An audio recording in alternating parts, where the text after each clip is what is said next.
Você vai ouvir agora uma mensagem ministrada na Igreja Luz do Mundo, que com certeza edificará muito a sua vida. Todos acharam? Gênesis 22, diz assim: E aconteceu depois dessas coisas, que tentou Jesus a Abraão e disse-lhe: Abraão, e ele disse: Eis-me aqui. E disse: Toma agora o teu filho, o teu único filho Isaque, a quem amas, e vai-te à terra de Moriá, e oferece-o ali em holocausto sobre uma das montanhas que eu te direi. Aleluia.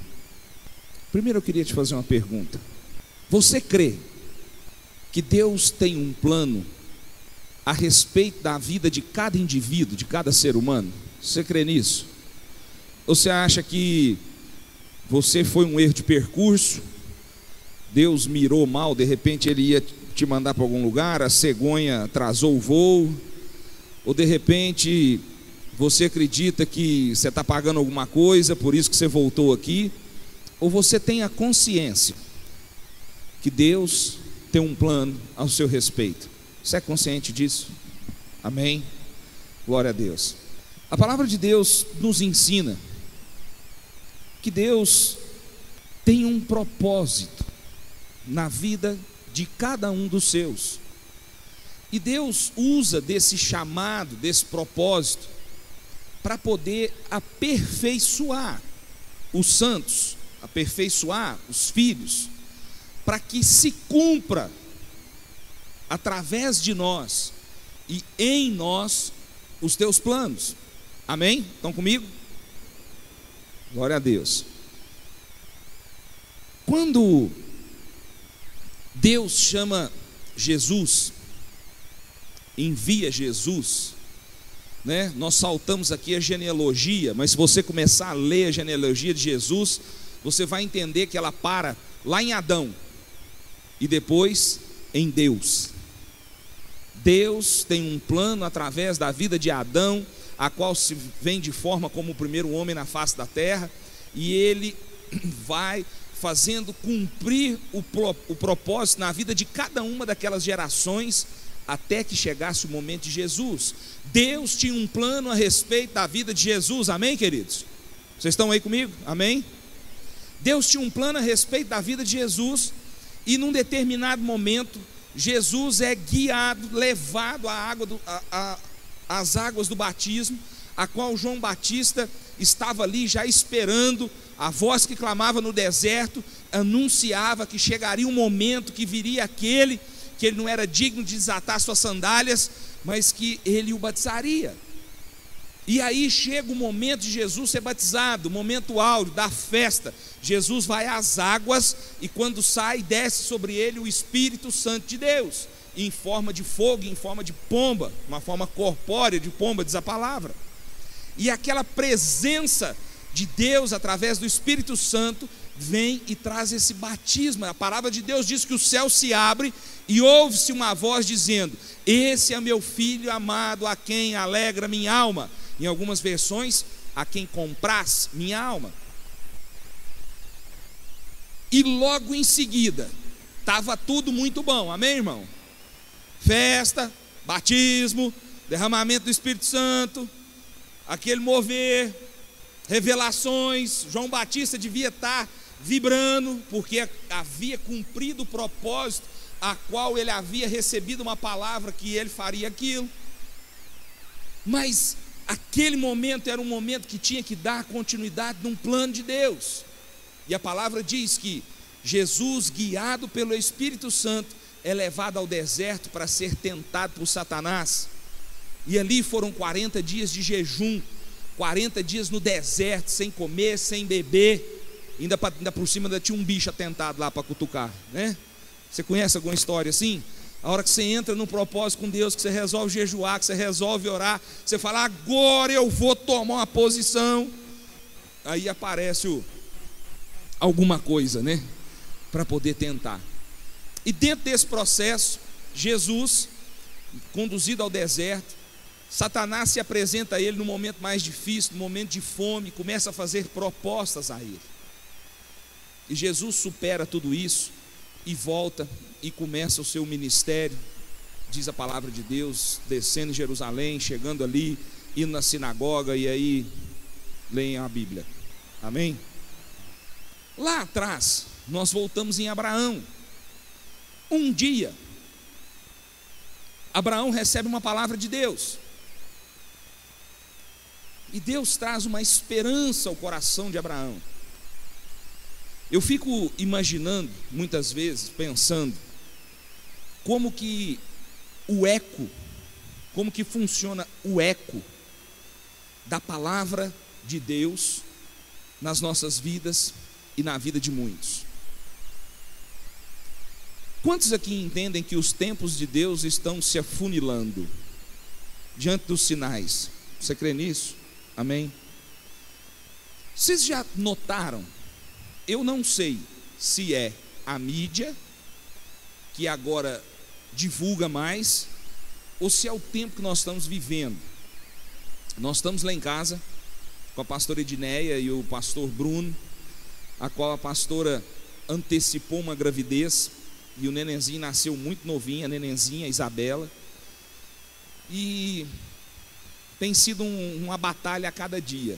Eu tenho acompanhado, eu tenho orado, tenho visto a luta deles. O pastor Bruno está lá trabalhando em Tuitaba, em Capinópolis, e a pastora Edneia aqui, vai cedo e vai de tarde, e a criança até agora pôde pegar, mas estava na incubadora, e ela começou a contar os desafios que acontecem dentro dessa UTI neonatal. A quantidade de crianças, quantas são as crianças que estão ali? Agora nós temos notícia de um hospital. Imagina como é que isso acontece a nível Brasil. Mas muitas vezes Deus me traz à memória algumas coisas, aquilo que eu falo do eco. Eu fico imaginando, toda vez que uma criança é concebida, toda vez que uma mãe engravida, e começa ali todo aquele cuidado, todo aquele momento, né, de cuidar dessa criança, de viver essa gestação, todos os desafios, até chegar a hora do nascimento. Quão grandes são as lutas? Eu poderia dizer aqui, não, tem luta porque a mulher é fraca. Não, se o homem fosse parir, irmão, perdoe a expressão aqui, mas se o homem fosse trazer um menino como se diz, na face da terra, nós estaríamos mortos. Os hospitais teriam que ser acústicos. O homem enfia uma lasca debaixo da unha, dá uma crise danada. Você imagina uma mulher para ganhar um neném? Acho que a gente não suportaria isso, amém? Mas todas as vezes tem um eco na cabeça de Satanás, dizendo: do ventre da mulher virá aquele que pisará a cabeça da serpente. Toda criança que nasce, aquilo está latindo, está latente, está gritando nos ouvidos de Satanás, dizendo: essa criança que nasce vai pisar na cabeça da serpente. Essa criança que nasce vai pisar na cabeça da serpente. Você consegue imaginar isso? Uma sentença que foi dada a Satanás, que do ventre da mulher viria aquele que pisaria a cabeça da serpente. Por isso a gente vê tanta batalha para a vida de uma criança, o tanto que o inferno milita contra a vida de uma criança. Mas da mesma forma existem aquelas promessas latentes de bênção, a qual todo momento nós às vezes queremos desistir, queremos abrir mão, queremos recuar diante do processo. E existiu uma promessa sobre a vida de um homem velho. A Bíblia diz que já não estava muito bom lá, funcionando direito, mas Deus traz uma promessa e fala para ele: olha, Abraão, em ti serão benditas todas as famílias da terra. E dá uma promessa e fala para ele: olha para o céu, conte as estrelas, se puder contá-las.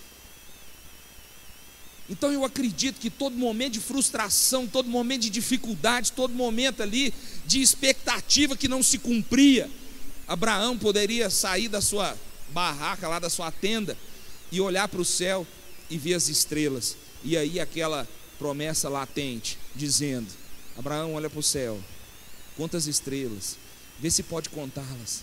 Ela vai ser sua posteridade, ela vai ser sua geração. Quando nós olhamos para esse momento na vida de Abraão, vem o momento do nascimento da criança. Abraão era a promessa de Deus, amém? Ou melhor, Isaac era a promessa de Deus para Abraão e Sara. Na verdade, Isaac era a promessa de Deus para a humanidade, como redentor. Isso traz muito um espelho. podemos dizer um espelho a respeito daquilo que aconteceria através de Jesus. E aí nasce a criança, e de repente uma voz brada do céu e fala para Abraão: Abraão, pega a criança, leva ela para o monte e sacrifica. Queridos, eu não sei como você pode olhar para isso, eu não sei como que é os olhos que você lê a Bíblia, né? Se a gente lê como história, lê como romance, ou lê como um fato, mas dá para a gente olhar e falar assim: poxa, eu tive uma experiência uns anos atrás, um peão, um gerente de uma fazenda que trabalhou comigo durante quase 14 anos, quando eu cheguei lá eu tinha uma dificuldade terrível com ele. Aí um dia, no meio de uma conversa lá, nós tivemos uma experiência, tinha lá um pasto invadido de praga, e eu orei, as pragas morreram, e esse homem ficou assustado, e um dia ele virou para mim e falou: você me dá uma Bíblia? Eu falei: dou. Aí comprei uma Bíblia, peguei uma Bíblia numa linguagem bem tranquila, né, mais fácil de ler, mas pensei comigo, falei: isso é igualzinho revólver, isso fica guardado dentro de casa, um dia faz um barulho no quintal, eles tiram para fora, dá um tiro. Falei: o dia que morrer um vizinho, alguém vai pegar essa Bíblia, vai ler um salmo, e esse cara não vai ler nada, mas amém, eu vou levar a Bíblia. Levei a Bíblia para ele, e um dia ele chegou lá para mim e falou assim: Ricardo, esse Deus de vocês é doidinho. Falei: como assim? Falei: rapaz, eu estava lendo lá um tal do livro dos reis, um dia matou 10 mil, o outro matou 20 mil, o outro matou 30 mil, vai acabando com tudo, matou um tanto de gente, esse Deus é doido. Falei: o homem está lendo a Bíblia, Senhor da glória.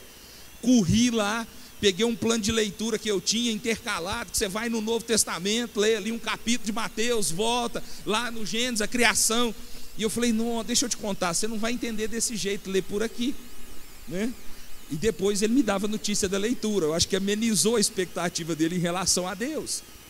Mas olhando com olhos de Abraão, querido, Deus branda com ele da madrugada e fala assim: Abraão, pega esse menino, esse filho da promessa, Deus trabalhando para nascer, de uma mulher que já estava passado do tempo, de você que já não estava lá funcionando direito, veio esse menino, essa peleja toda, você pega o menino e leva o menino para sacrificar. Qual seria a sua reação? Isso é meu, aqui não. Mas qual seria a nossa reação? E a palavra de Deus diz que Abraão pega a criança, levanta de manhã, racha a lenha. Podemos dizer que isso é quase um masoquismo, né? Vai lá, cada machadada, ele pensando, vai sapecar o menino. Cada machadada, isso aqui é para matar o meu filho. E a palavra diz que ele caminha durante uma distância de 3 dias, aproximadamente, um dia lendo um comentário, fala que foram quase 100 quilômetros no deserto, carregando o filho, naquela direção, daquela caminhada, para subir o monte, para levar a criança para o sacrifício. E para completar a festa, eles acordam pela manhã, Abraão dá uma ordem para os seus servos e diz: agora vocês ficam, subo eu com a criança. E o menino olha à volta e fala: pai, eu estou vendo a lenha, eu estou vendo toda essa situação, mas eu não estou vendo o sacrifício. Vocês conseguem imaginar o pai ouvindo isso do filho? E o pai não poder dizer, fala: não, meu filho, fica tranquilo que o sacrifício é você. Daqui a pouco vai cortar seu pescocinho e vai resolver o problema. Ele sobe para o monte, amarra o filho, vai nas últimas consequências, amarra o filho, e quando ele levanta o cutelo, a palavra de Deus diz que um anjo do céu brada e diz: Abraão, o que você está fazendo? E ele olha para frente, havia lá um cordeiro, um bode amarrado, e Deus havia provido o sacrifício. Queridos, eu fico olhando para isso tudo, quando chega o momento de Jesus, voltando agora lá naquele pedaço de Jesus, quando ele é levado ao deserto para passar fome, para passar necessidade, para passar privação, para passar dor. Daí a pouco começa o ministério de Jesus, Jesus entra, passa por todas as fases difíceis. A Bíblia, eu estava lendo hoje à tarde, e quando eu vim, ele entra lá em Nazaré, sua terra. Imagina você voltando para casa, né? Estou indo para Nazaré, lá, minha cidade, de onde eu nasci. E a Bíblia diz que eles correram com ele de lá. E Jesus continua na caminhada. E Jesus vai até o final, a ponto de muitas vezes ser desencorajado pelos próprios discípulos, dizendo: olha, Senhor, eles não vão tocar no Senhor. E ele repreende, dizendo: olha, para trás de mim, Satanás. E no final da história, no momento final, Jesus açoitado, machucado, ele pede a Deus, ele faz a oração dizendo: Deus, se possível, passa de mim esse cálice, mas que não seja feita a minha vontade, a sua, mas seja feita a sua vontade. E nesse momento Jesus se entrega aos braços do Pai. Queridos, eu fiquei prestando atenção naquilo que nós estamos vivendo, naquilo que nós estamos caminhando. Eu saí lá, não pude ficar até o final do batismo, lá no almoço, perdi uma parte boa do negócio, né? E eu fui para um aniversário, nós estávamos lá conversando, e nós começamos a conversar a respeito da realidade dos dias de hoje, aquilo que está acontecendo, a forma com que as coisas estão acontecendo, a forma com que essa geração, que a gente chama de geração X, geração Y, ela foi gerada sem pai, sem figura da presença, sem a figura materna, paterna. E é uma geração que se perdeu, aonde os jovens, adolescentes estão se pegando, homem com homem, mulher com mulher, e perdeu-se a identidade. E são pessoas que não se deram a se preparar profissionalmente. Nós vamos ter uma lacuna daqui a pouco, tão estranha na realidade da formação e da continuidade do processo de evolução, de crescimento, de tecnologia, de serviço, de... Como que eu posso dizer uma palavra aqui sem afrontar, mas sem modelo de família, sem padrão. E isso está para acontecer, porque daqui a pouco essas próximas 2 gerações são as gerações que eles entram substituindo essa geração. E eu pergunto, como é que isso vai ser? E quando eu estava vendo essa meninada hoje ser batizada, eu fiquei imaginando os desafios. Ali estavam muitos pais. Alguns pais, eu não sei da história de ninguém, mas a gente faz uma leitura. Alguns pais dando glória a Deus porque meu filho está batizando. Nossa, meu filho, venci essa, batizando. Os outros pais que às vezes não professam a mesma fé do momento que o filho está vivendo, da experiência que ele está vivendo, lá do outro lado olhando e dizendo: onde é que meu filho está entrando? E eu fiquei imaginando a gente com essa cara de crente, com a cara de igreja, apresentando os ministérios, né? Lá, e aqueles pais que nunca viram aquilo, falando: esse povo é tudo doido, né? Será que isso é pastor, isso é apóstolo, né? Como é que é esse negócio, como é que isso funciona? Essa igreja da mídia aí, ela distorce todo o processo aí. E aí eu não sei como é que isso entra na cabeça dessas famílias, nessa expectativa, pensando: será que meu filho está no caminho certo? Será que meu filho está... Nossa, será que não é mais uma atitude errônea? Será que não é precipitada? Por um lado uma torcida, por outro lado uma expectativa de ver onde é que isso vai dar. Mas eu saí de lá e eu continuei pensando a respeito daquilo que eu pude presenciar. E eu não sei da história de ninguém, tá, gente? Mas eu vi pessoas, eu vi faces, eu vi um ambiente que para uns um ambiente de abraço, de comunhão, para outros um ambiente hostil, porque é um ambiente diferente. Eu tenho falado e vou continuar falando. Nós muitas vezes vamos ter que quebrar essa cara nossa de crente, porque nós somos cristãos, amém? Mas o crentez é complicado. Você chega numa roda para conversar, 3 irmãos, se tiver um quarto que não é irmão, ele não entende nada. E aí, paz, na bênção, bênção. E aí, rompendo em fé, glória a Deus, aleluia. Pronto, acabou a conversa. Todo mundo entendeu tudo, o quarto não entendeu nada. Falou: esse povo é louco.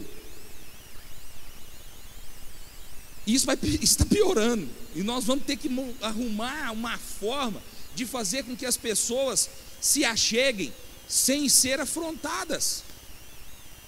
sem tentar entender esse dialeto, que eu não falo que é dialeto cristão, mas dialeto religioso. Esses dias eu comentando com a pastora Andréia, as nomenclaturas que nós temos que gerenciar para as pessoas chegarem na igreja. E olha, venha para você participar da escola bíblica dominical. Gente, tem uma escola de ensino de domingo, viu? Escola bíblica dominical. Quem nunca escutou isso, a não ser quem cresceu na igreja, fica tentando entender. Outro dia, nós temos um propósito que Deus colocou no nosso coração alguns anos atrás, e nós demos o nome àquele evento, Adoração da Noiva. E aí você imagina lá fora, o cara vê um cartaz dizendo Adoração da Noiva, o povo fala, será que vai adorar a noiva? Não lê. Se não for alguém do meio, não lê. Olha, congresso de avivamento, congresso profético, é mais fácil. Mas adoração da noiva, eu não sei como é que a gente faz essa leitura, porque na verdade eu gosto muito de ministrar na igreja, eu gosto muito de ter relacionamento, mas nós temos um alvo, que é alcançar aquela pessoa que está longe do propósito da vida dele em Deus. E esse é o papel da igreja, aproximar as pessoas próximas aos seus destinos, ao cumprimento dos seus propósitos. E a gente cria um formato tão crentez, igrejês, que às vezes as pessoas têm medo de chegar. Às vezes as pessoas se sentem fora do processo. Mas o que eu quero trazer essa noite, para que a gente tenha entendimento dentro de tudo aquilo que eu falei atrás, é que existe um propósito, e existe uma forma de fazer cumprir o propósito. E a forma de fazer cumprir o propósito é ouvir a palavra de Deus e obedecer. Porque Deus tem um plano ao nosso respeito, mas a Bíblia diz que Jesus está à porta e bate. Não diz que Ele está à porta e arromba a porta. Ele bate, e a Bíblia diz, se você abrir e Ele entrar, a palavra diz que Ele tem um banquete. Ele fala, Ele sentará e ceará contigo. Mas é uma ação, um contraponto de uma reação, a qual Ele está à porta, mas Ele não afronta, Ele não te atropela, Ele não passa por cima de você, Ele não passa por cima dos seus valores, dos seus princípios, do seu tempo. Mas olhando para dentro daquilo que nós estamos vivendo um tempo que vai se afunilando. E eu não vou dizer como mais um aqui que nós estamos vivendo o final dos tempos, eu não sei medir isso. A Bíblia diz que nem o filho sabe, mas os sinais são notórios, visíveis, que isso está afunilando. E nós precisamos discernir para as nossas vidas esse tempo. E aí, nós encontramos pessoas que até hoje não foram batizadas. Nós encontramos pessoas, em nome de Jesus, não é julgamento, eu estou pontuando algumas coisas para a gente entender. Existem pessoas que até hoje não são casadas. E você fala, mas qual o problema? Nós estamos juntos há tantos anos e está dando certo. O problema é que para fazer cumprir em mim os propósitos do Senhor, tem que levar o Isaac para o monte. Não dava para pular essa parte. Para fazer cumprir em mim os planos de Deus, se eu vivo pela fé e a gente vive em obediência à palavra, eu vou ter que passar pelas águas. Afinal de contas, eu nunca fui batizado, estou lá, estou bem. Se nós queremos que o plano de Deus se cumpra em nós, nós vamos ter que ouvir a voz de Deus. E aí a gente diz, olha, mas beleza, eu não casei, isso é formalidade. É formalidade, é coisa de homens. Eu nunca vi falar que João Batista estava batizando e aquele povo chegou na beira do Jordão e alguém disse, você fez o curso para batizar? Sua sala é A2 lá, ó. Você veio de onde? Da Judéia? Samaria, não, o pessoal de Samaria na sala 4. Eles não combinavam com os judeus. Eu nunca vi isso.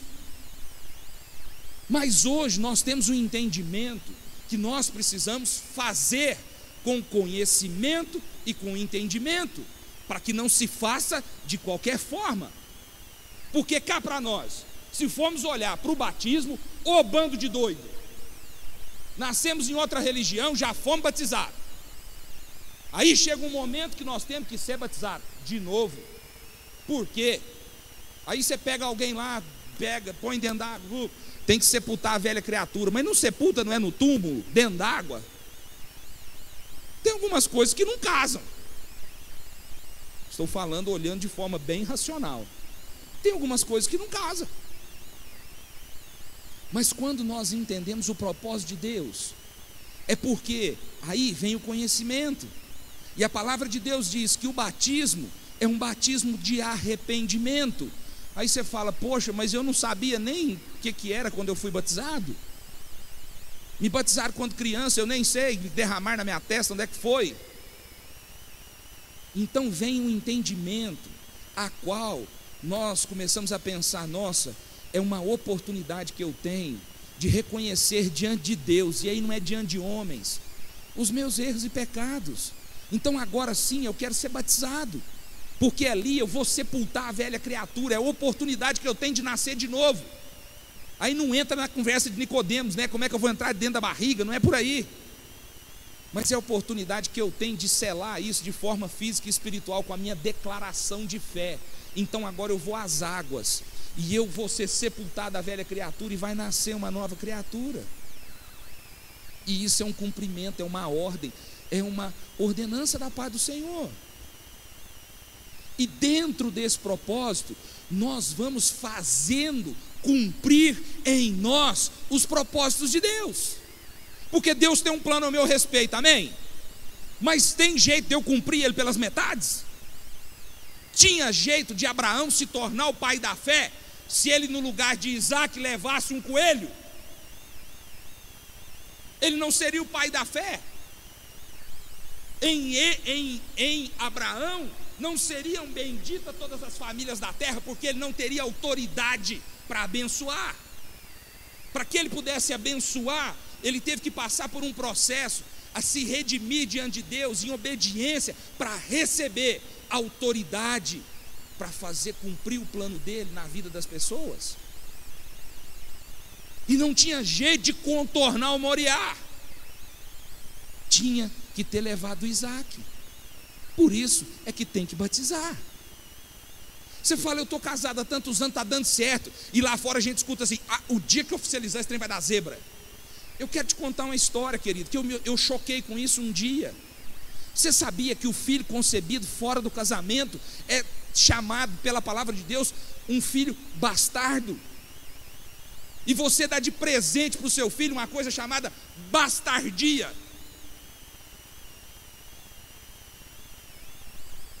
Mas para quê? Está dando certo, não tem nada a ver. Então não tem jeito de viver meio cumprimento. Para que se cumpra em mim o plano de Deus, para que esse propósito que Deus tem, que a gente crê que Ele tem na minha vida, na sua vida, e cada um vai cumprir de uma forma, nós temos que viver as etapas, e essa etapa começa de um plano de obediência. Começa de etapas. E aí a Bíblia diz assim: conhecereis a verdade vos libertará. Conhecereis a verdade vos libertará. E você caminha mais um pouco, conhecereis a verdade, porque não é nada forçado. Não adianta eu chegar aqui e falar, você tem que fazer isso.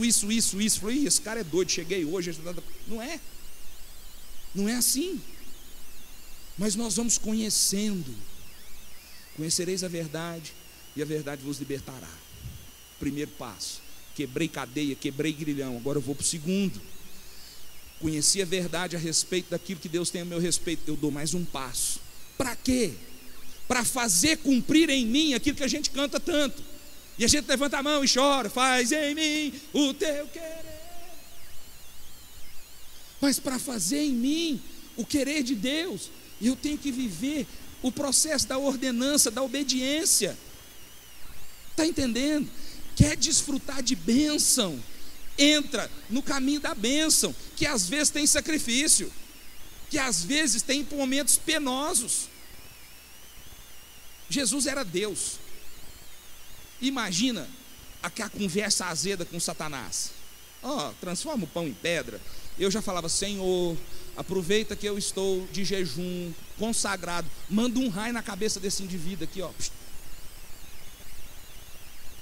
Mas ele foi tentado para nos ensinar, para fazer cumprir nele o propósito de salvação através dele. Era esse o plano de Deus para Jesus. E às vezes o plano de Deus nas nossas vidas é muito mais simples. Mas se nós não entramos no caminho da obediência, se nós não entramos no caminho do cumprimento daquilo que a gente crê, querido, porque a gente crê até quando? Não tem jeito de chegar e falar assim: olha, Jesus, e tem uma ordenança a qual nós devemos ser batizados em nome do Pai. Arranca essa página. Não se cumpre, porque todas as ordenanças, todos os mandamentos começa de um princípio de obediência. É igualzinho a questão da legalidade. Nós estávamos conversando a respeito disso. Você ser tentado é uma coisa. Como é que faz para a gente ficar livre da tentação? Apóstolo, toda noite eu sonho com a minha ex-namorada. Eu tive uma vida muito intensa com ela, agora eu estou casado e eu sonho com ela. Como é que eu faço? Eu não tinha conhecimento, não tinha entendimento. A palavra de Deus diz que todo pecado confessado a Deus, ele é perdoado. Primeiro ponto, amém? E a Bíblia diz que todo pecado confessado ao homem, ele gera cura, amém? Como que você fica livre de uma tentação, irmão? Denunciando a tentação. Eu estou sendo tentado nessa área. Procura alguém. Se a coisa não consegue chegar no nível de intimidade em casa, de maturidade, de dizer: olha, eu estou tendo sonho assim, assim, ora por mim, porque a Bíblia diz que a mulher é dona do corpo do marido, e o marido é dono do corpo da mulher, porque são uma só carne, e um tem autoridade para orar pelo outro.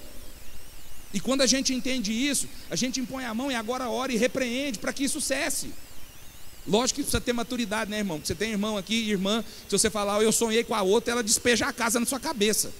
Você já sabe, se você conhece o mato que você lenha, você procura um pastor, algum líder, para depois começar a trabalhar isso em casa. Porque o negócio vai cair. E cada um conhece o que tem em casa. Mas são princípios. A forma da gente quebrar o jugo da tentação é confessando a tentação. Porque senão ela se torna uma tormenta. E a tentação, quando ela não é confessada, ela vai ganhando espaço a tal ponto, até que vem a corrupção, o pecado.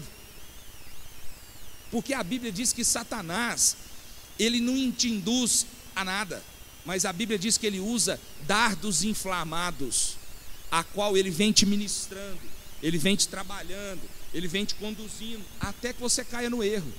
E a hora que você caiu no erro, abriu a porta.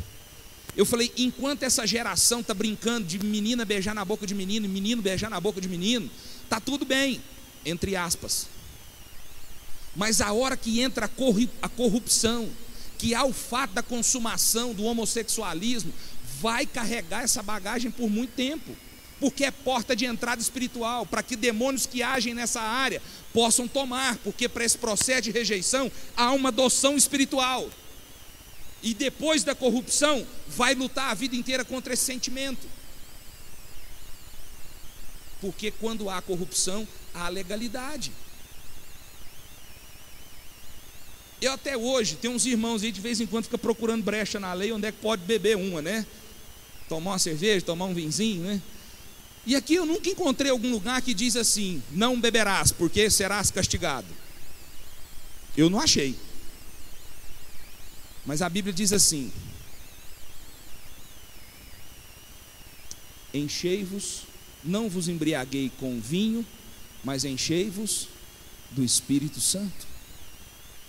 E o problema, querido, é muito mais fácil dizer não beba do que dizer toma só uma.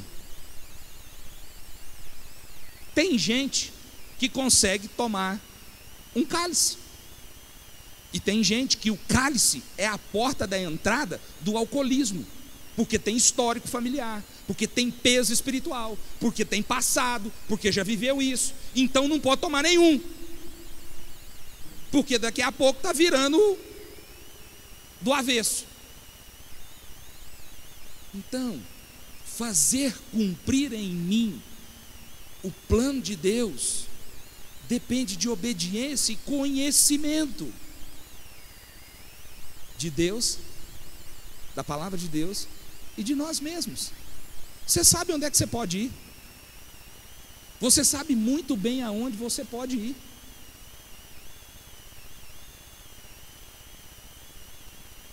Eu trabalho há 22 anos num meio que você chega numa fazenda, a primeira coisa que eles te oferecem é um café. Se você não tomar, é desfeito. Eu nunca gostei de café. E vivia de fazenda em fazenda. Tinha dia que eu passava em 4 comprando gado. E outra, o final de tarde dessa turma, ou a realização de um negócio, é comemorar de forma que bebe-se alguma coisa. Tem 22 anos que eu estou aí, nesse trânsito, mas eu sei aonde vai o meu limite. Eu não posso desconsiderar a obra que Deus fez na minha vida nessa área.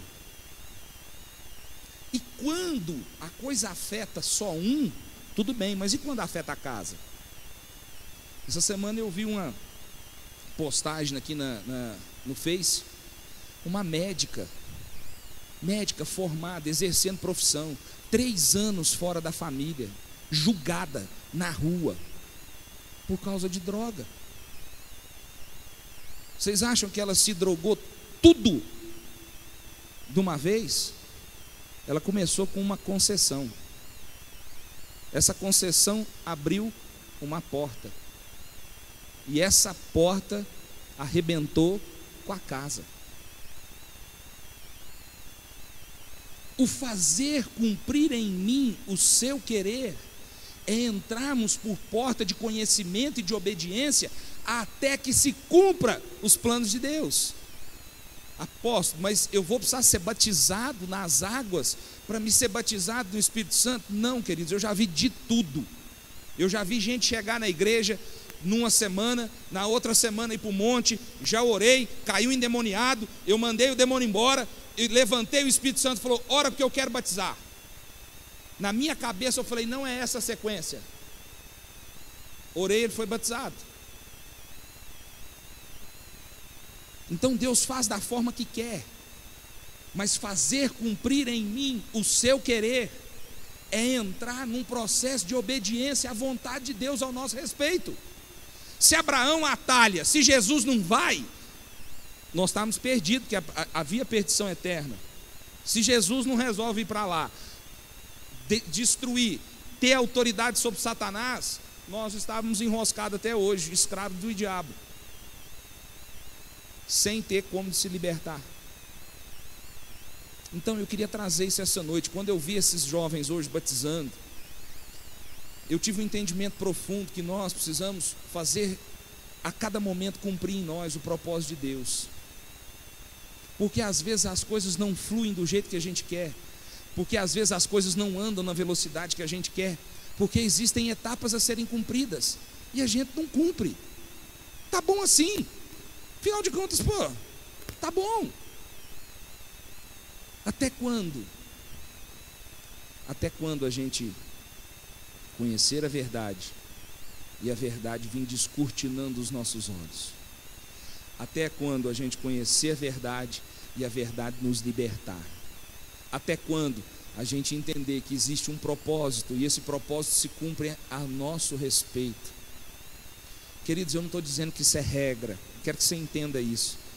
Eu não esqueço de uma situação um dia, foram fazer um evangelismo aí numa igreja X aí, e foi um tanto de jovens chegados na casa, e quando chegaram, a mulher endemoniou, e disse que essa mulher andava igual uma cobra debaixo das cadeiras, e todo mundo ministrando, e sai, está amarrado, ninguém sabia o que fazer. Foram buscar o irmão Zé, não é o pastor Zé não, o irmão Zé.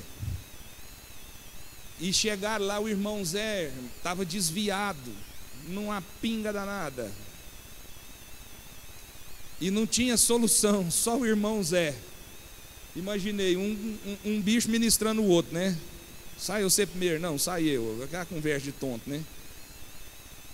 E aí chegou, e esse irmão pisou na casa. Quando ele pisou, disse que o diabo virou do avesso na vida da mulher, deu uma gargalhada e falou: você, pinguço, mentiroso, e foi, soltou o verbo.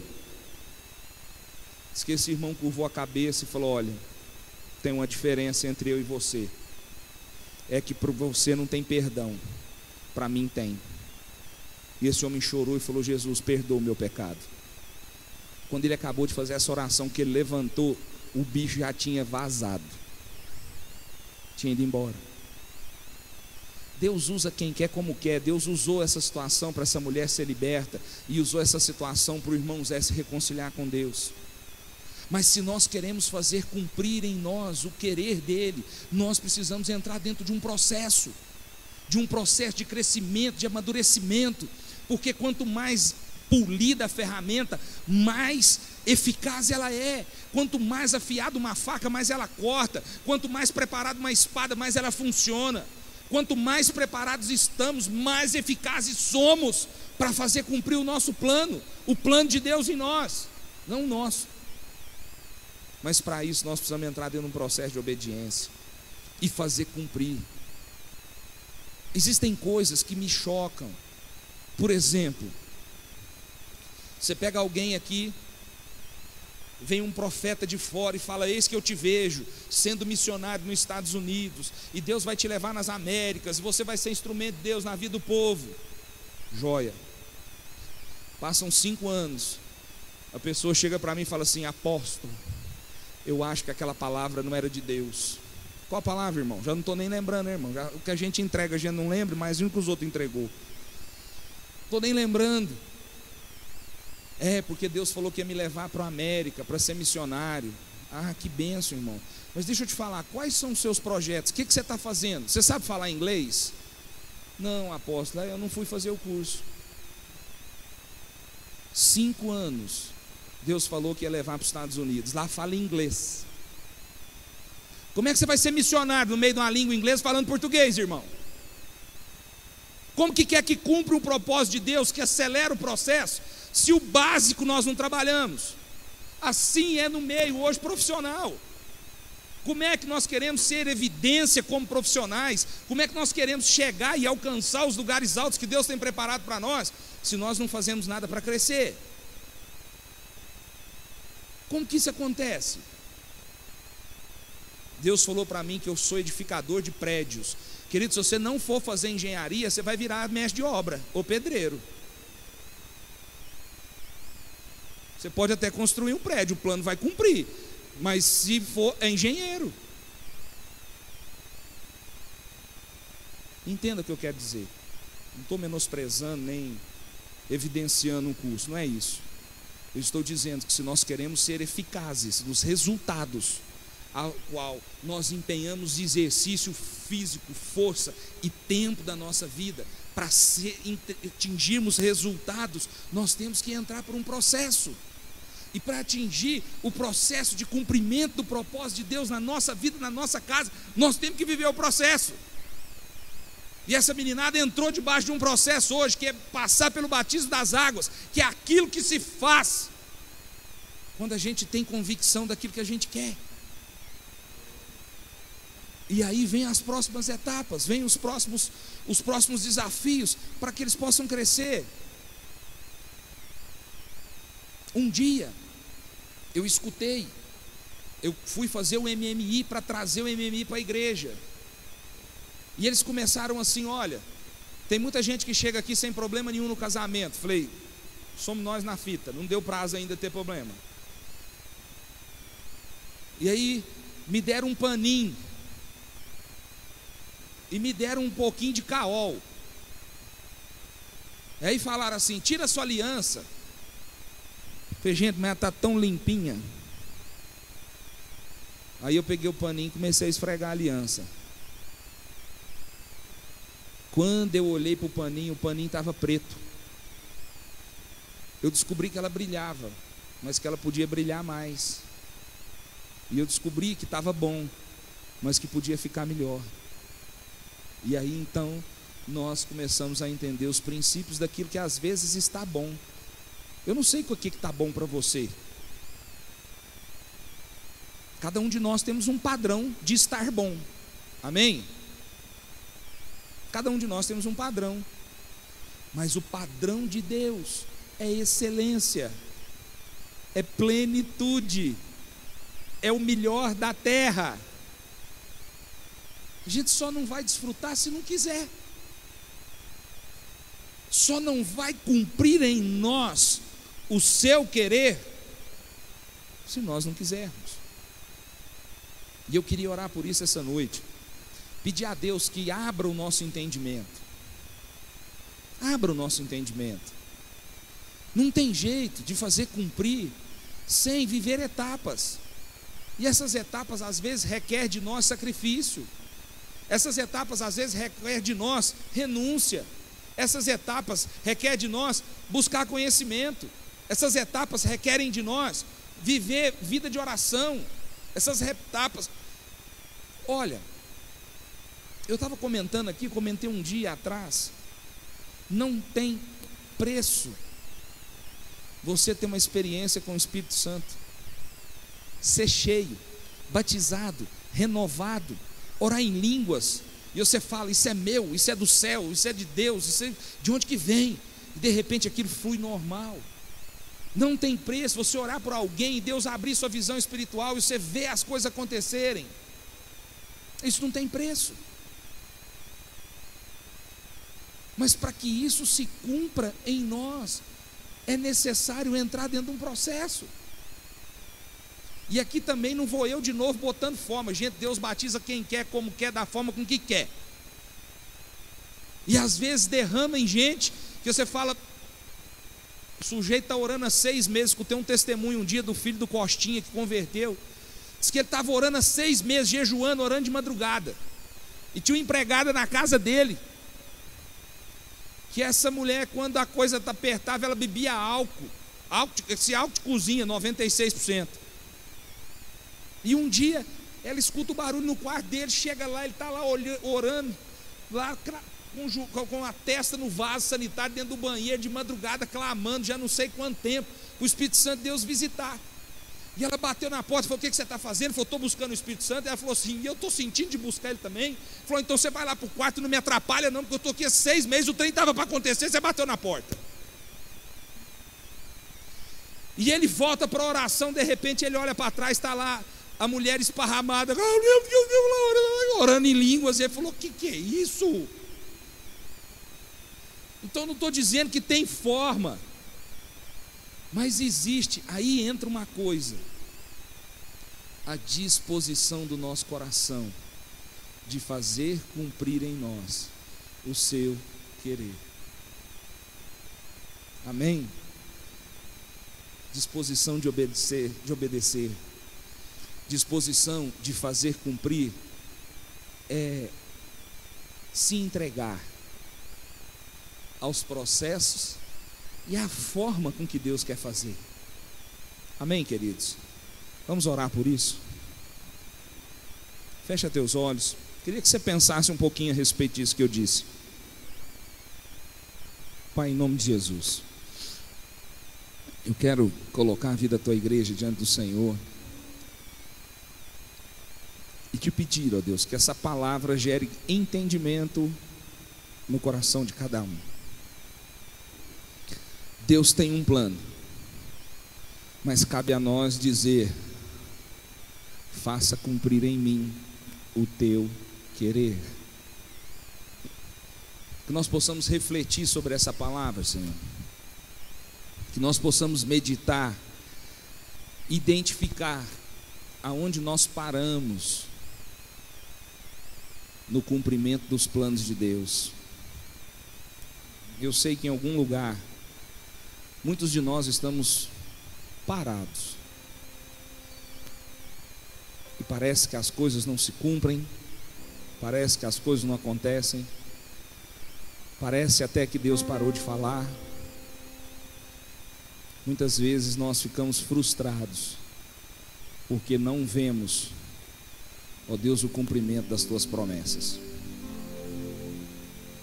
O Senhor traga à memória, à mente cada um essa noite, aonde nós paramos, aonde é que nós interrompemos o seu cumprimento, o cumprimento das tuas promessas em nós, para que essa noite nós possamos refletir,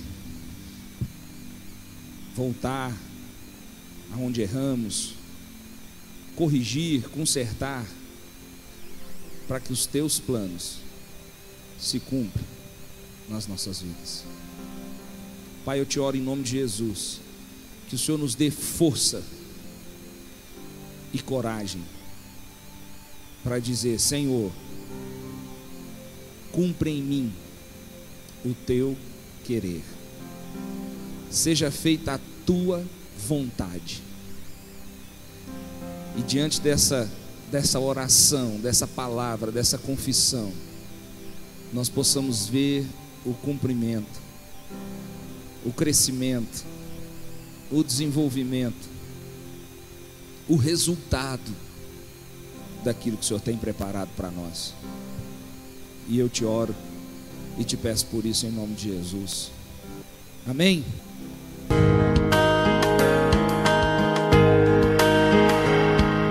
Você acabou de ouvir uma mensagem ministrada na Igreja Luz do Mundo. Para adquirir outras de nossas mensagens, ligue 0 Operadora 34 3226 5642. E que Deus te abençoe.